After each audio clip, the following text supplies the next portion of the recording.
There we go. You are recording this meeting, blah, blah, blah. So here we are again, a few days later, a few days earlier than we expected to probably do it, but what an opportunity to, be able to sit down and have another natter, if you like, about England versus Hungary, or as I should say, Hungary versus England. Plenty, plenty to kick on with. I know you've obviously made a very, very long list, so we'll crack on with what's on your agenda. Let's start with you. Yeah, I mean, I knew that we were playing. I knew that we were playing, and I knew it was a World Cup qualifier. But I'll be honest, I haven't really thought about England since the final. I'm still hurting from the final, so I tried not to think too much about it. And then it came on the TV, and the song came on, and I saw the players again, and I got excited. I had a natter on Twitter to see what everyone was saying about the lineup and everything like that. And I saw a lot of abuse towards Mason Mount. I saw a bit of why don't we start Patrick Bamford and mix the team around a bit. And I thought it's a World Cup qualifier. Hungary is second. It's away at Hungary. Yeah. I think we were allowed. I don't know how many fans we were allowed. I think I heard 200 fans, but not that many, and all we could hear was them. You got to treat it seriously. So Kane's going to start. He's the best player. He's the captain. And the only change we made was to go to a back four, taking Trippier out for Grealish, and that was the only change from our finalist starting lineup. So it was clearly important. It took a while to kick on for the first half. There wasn't really too much to go off in the first half. It all looked good. It all looked patient. Shaw and Grealish were connecting well. Mason Mount was kind of occupying that area with Grealish so that Calvin Phillips could push on further forward, which we've seen in the Euros as Phillips and Rice kind of alternating that role. And Phillips looked good. I noticed in the first few minutes that Kane put a cross into the box from deep in the Hungarian half, so he was dropping deep again, and that went up towards Phillips and Sterling, and that's when I realised Phillips is playing higher, Kane's dropping as he usually does. But that second half was just great, and the front four were incredible. And I did a lot of research on Mason Mount before the game after seeing those tweets, and I just done a few comparisons because people were moaning that he was playing, and I'd done some comparisons on FBref, a very good stat site. Compared him to Grealish, Foden, Sterling and Lingard, just that kind of attacking player that we already have in the squad. And I slapped De Bruyne in there as well, just to kind of really see where he was at with people in that position. He has the third highest expected assists between those players. He has the second highest completion pass rate. And what's interesting is his pass rate, short, medium and long. He's the highest, so he's not just one area of the pitch that he can occupy with his passing. I'd look at his defensive actions as well, and he has the highest tackle rate of those players. So he's also defensive, he can get back.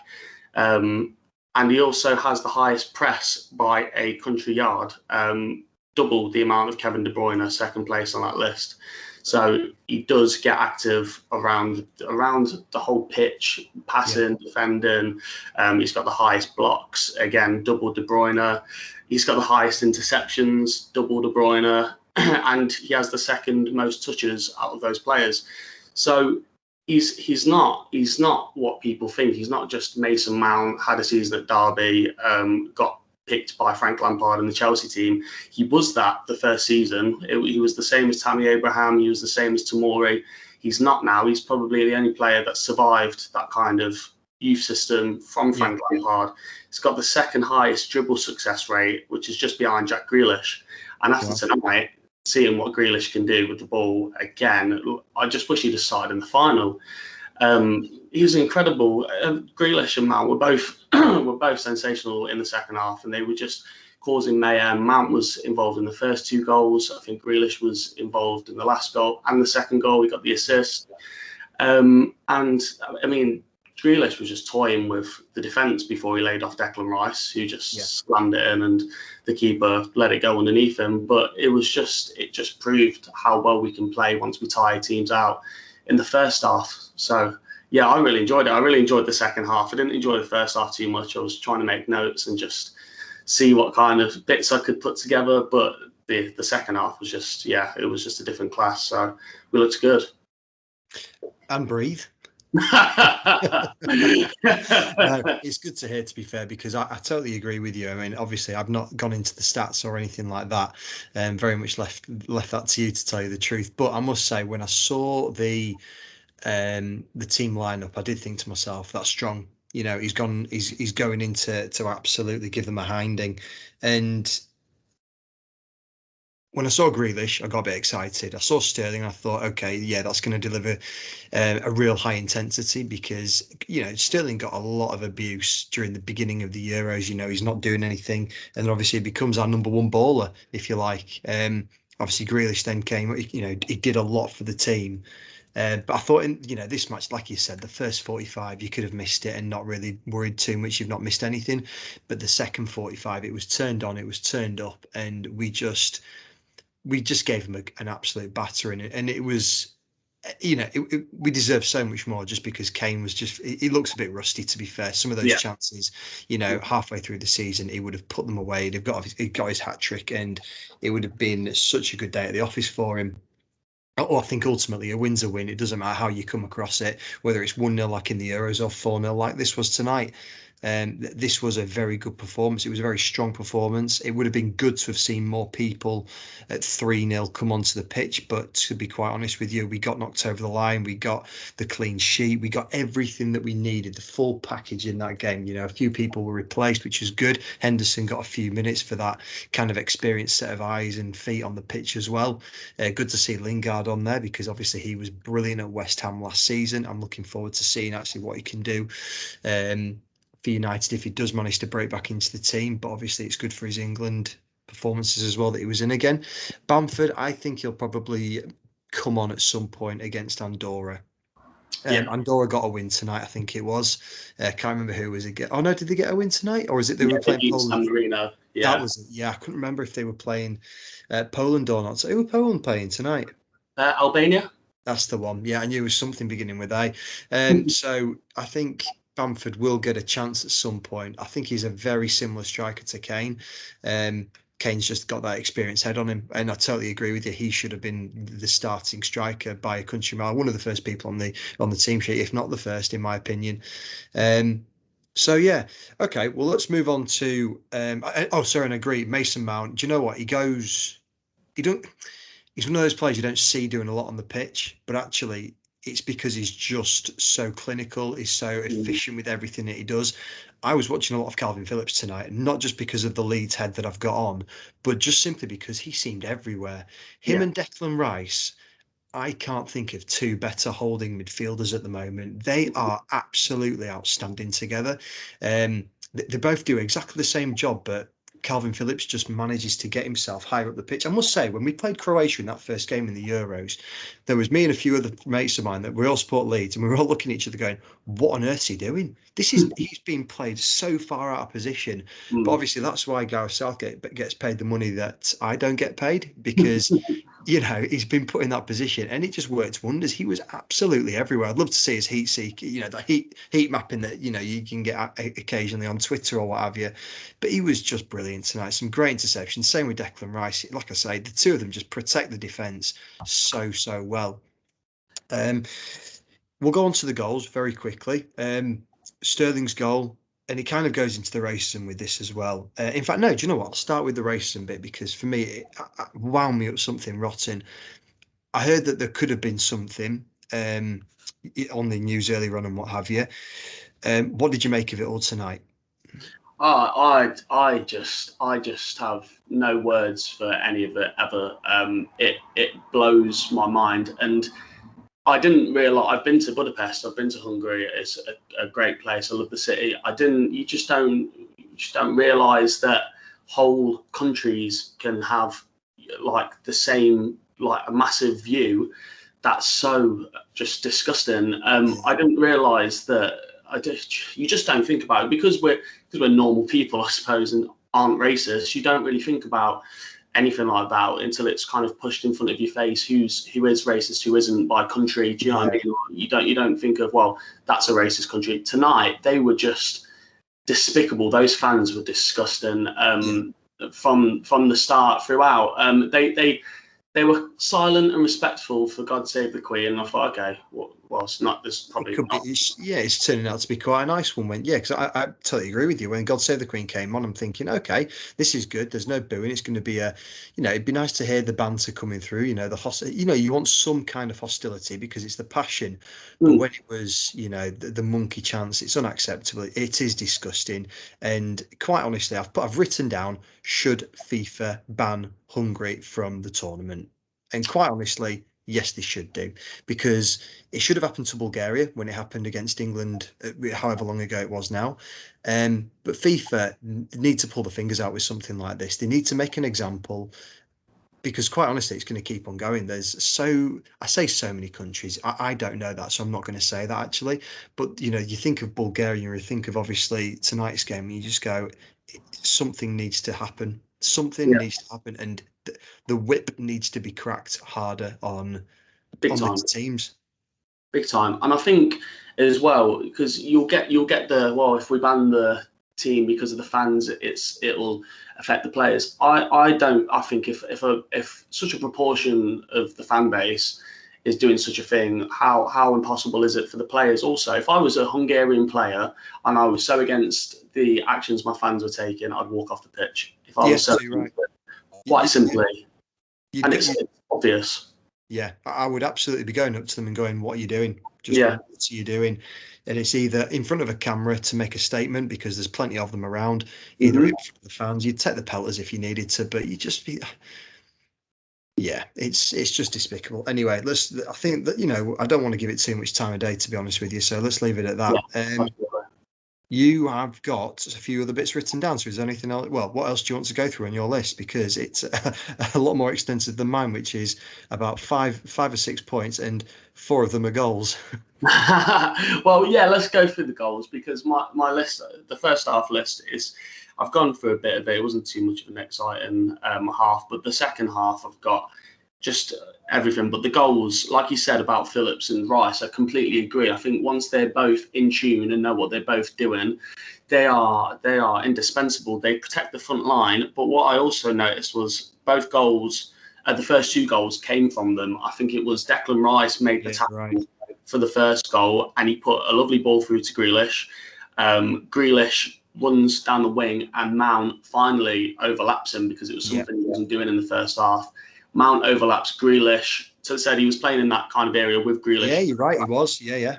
It was a lovely ball to Mount from Grealish, a perfect measured ball, and then he slots it across, and Sterling just pops it into the corner, and then runs and celebrates in front of the fans, which was beautiful to see. He got a lot of pelters, but Declan Rice drank the tears out of the cup, so I that was did great. see that. Yeah, it's a good shout. I liked that. Funny enough, it came up on one of the replays that we were having with the commentators afterwards, and I just thought that is absolutely brilliant. It's going to go down as a decent meme going forward. Is that I did also quite like the fact that Harry Kane was, it looked like he was trying to shield Sterling from the Yeah, from yeah, the they players were. as well. So I thought, great piece of captaincy from him, decent bloke, and yeah, fantastic finish, fantastic piece of play, great build up. Nice to see a goal come from open play as well, because obviously a lot of ours do come from those set pieces. So I think it was it two apiece that came from tonight from set. No, it was just the one, One. wasn't it? Just the Third corner. goal. Yeah, so I thought, do you know what? I'll move straight into the corner as well. Great delivery. I thought it was hilarious how, Shaw was getting a few pelters as well. Stuck it on that old thing, Harry Maguire's old thing, and, into the corner of the net. Beautiful goal, brilliant piece. Yeah, England have done so well with set pieces recently. Well, that was the thing I noted down a bit in the first half, was the first two corners found Maguire, which was impressive. I think it was Shaw first, found Maguire, then Mount. Yeah, Maguire's first one went straight over the bar, it was a bad header. Second one got given as a foul, even though it didn't yeah, look like a foul. So I noticed they were finding Maguire, and I was a bit disappointed that they didn't go for a corner into the box for the third. They did a short corner, but it was then a that short looked corner. great. That looked good. It looked like a good bit of movement. They tried something different. It just needed to be a bit of a more lofted cross by Grealish. Yeah, And then lo and behold, second half, they Luke Shaw finds Maguire again, and then the keeper had a few howlers, and that was one of them. And it was just classic Maguire, though, just slapped his big head on it. And that was the third goal, wasn't it? Yeah. So it was classic Man United to Man United. As long as Shaw and Maguire keep that rhythm and take it into international duty, then we'll be happy, won't we? I can't disagree with any of that. Yeah, I think they're both players on form when it comes to the countries. You know, I've not watched them too much domestically, but at the same time, United aren't doing too badly in the league, so you know something's going well. So Kane's goal, Sterling assist, brilliant, brilliant, brilliant from Sterling. Once again, indispensable to England, and Kane finally put something away in the evening. It was it was needed for him, to be fair. And the thing is, I do like Harry Kane as a person and as a player, so you do want the best for him. For England, he absolutely delivers when he needs to at times, doesn't he? Yeah, big time. And this was another goal as well that came from midfield because it was a poor ball from Hungary and Phillips Yeah, was there to sweep up, intercept it, and yeah, he put it straight through to Mount, he lobbed a lovely ball back over behind him to Sterling, yeah. and then Sterling first time cross volley over to Kane, heads it at the keeper, and goes behind him. And yeah, I was desperate for Kane to get a goal because my friends in the group chat love to hammer him if he does one thing wrong. I won't stop hearing about it for the rest of the game. But he did. His first shot was poor, straight at the keeper. He Yeah. did it again after he scored as well. But I'm just glad he got the goal to kind of cushion those misses along. And he's not played as much as everyone else. And yeah, he's got his goal. He'll always get goals. He's the best striker we've had in a very long time, and he's the best player that we have, in my opinion. And he's the captain. I don't see why some people don't want him to get his goals, and some people want to slander him because he plays for Spurs and there's a rivalry. And my friend doesn't like him because he thinks Henderson should be the captain. All that kind of personal club stuff. It doesn't bother me when it comes to international team. I just want Kane to do well. I want everyone to do well. And I'm just glad, like you said, I'm glad he got his goal. And it was a good goal. It was a good team goal. Yeah, love to see it. So, yeah, no, totally. I can't disagree with any of that. And I think going back onto the cohesion between a lot of them, I think that is something that Southgate's obviously had in the past when he played for England, and it's something he's really drilled out or into, I should say, into the whole team that we've got, the squad, if you like. That even if you don't play, you're part of the team. You were training with the team. You make the team train well and what have you. And the cohesion between them all, it helps that a lot of them have played together in the youth setups and what have you. They've all come through very well. I say they've all come through them. A lot of them have come through well together. But speaking of the rest of the squad, let's make this the final question towards you. No, in fact, there's two questions I want to ask you. The first one is, who are you looking forward to seeing? Who do you want to see? The second is, who would be your man of the match? Oh, when you say looking forward to seeing, do you mean? Yeah, okay. So, out of the squad, so obviously, let me just go on to the squad from today. I've put myself on the spot there a bit, but never mind. Lineups, here we go. England. So obviously there was Saka, Henderson, and Lingard all came on today. Right.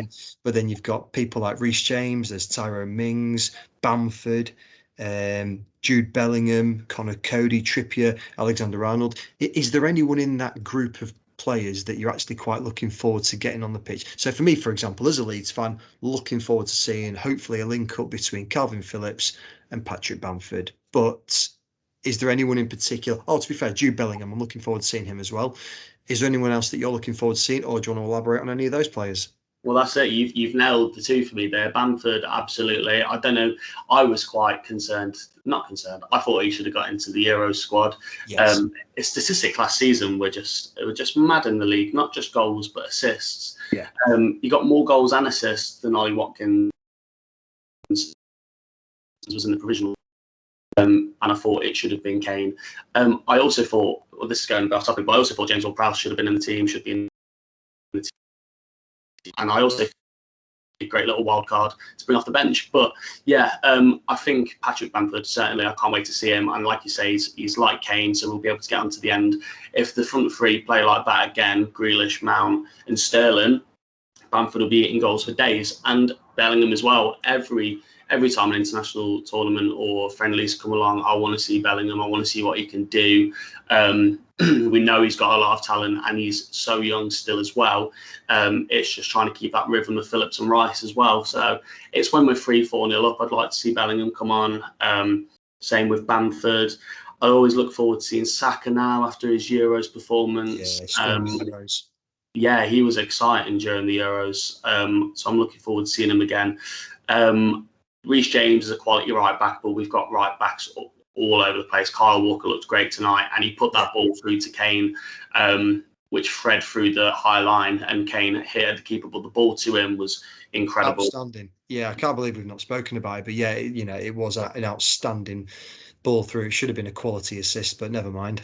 Yeah, exactly. But he was there. He's another one that gets his critics, but it's a tough position to kind of hold down. And he's got the most experience, and he's probably the most level-headed right back, and he's got the defensive side as well as the offensive side. Whereas you can argue that Trent and James have got the offensive side and not the defensive, and that won't suit Gareth. So yeah, there's a bunch of play. Even Trippier was the one that was in the Euros as well. Trippier's got all of that experience. But yeah, I'd say Bamford and Bellingham. Man of the match. Ooh. It's difficult between Sterling, Grealish and Mount. Probably have to go for Sterling because he got the goal and the assist. Yeah, no, I thought you were going to go there, to be fair, and I'm not. It doesn't surprise me because for me, I'm going to throw another contender in there. I thought Declan Rice had a great game. Yeah. He's obviously, Calvin Phillips, like I said, I'm going to take him out of the equation, but he did have an outstanding game for me. He was brilliant defensively, great offensively as well. Really managed to, he made some big interceptions, but for me, Declan Rice, he was part of the build-up between for at least a couple of the goals. Obviously, scored on the night as well.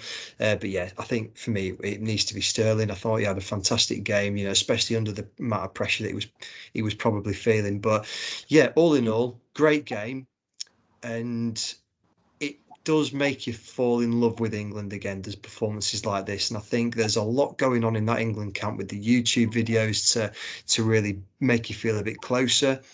And the fact that the press are just allowed to give a bit more, well, they're being given a lot more from the players, and that's it. It does make you fall in love with England all over again because there has been a long period of time, especially I'm about 10 years older than you, so in my lifetime, where there was a lot to go. Okay, England are playing. Okay, hopefully it'll be a good game. Yeah, but it probably won't be. Whereas now it's a case of, do you know what? The first half might not be great, but the second half will probably give them a good run for the money. And obviously tonight just demonstrates that. So, is it Poland and then Andorra, or Andorra and then Poland? Andorra then Poland. Thought it was, yeah. So that'll be. I think Andorra will be a great game. I think Poland will give us a bit more of a run for our money. I think the defense will be stretched with that one, especially with Lewandowski. He's definitely rated as one of the top 5 strikers in the world for me. So I'm looking forward to it. But let's call it there for this one. And yeah, thank you as always, Callum. I look forward to catching up with you again soon. Thank you very much. Enjoyed that one.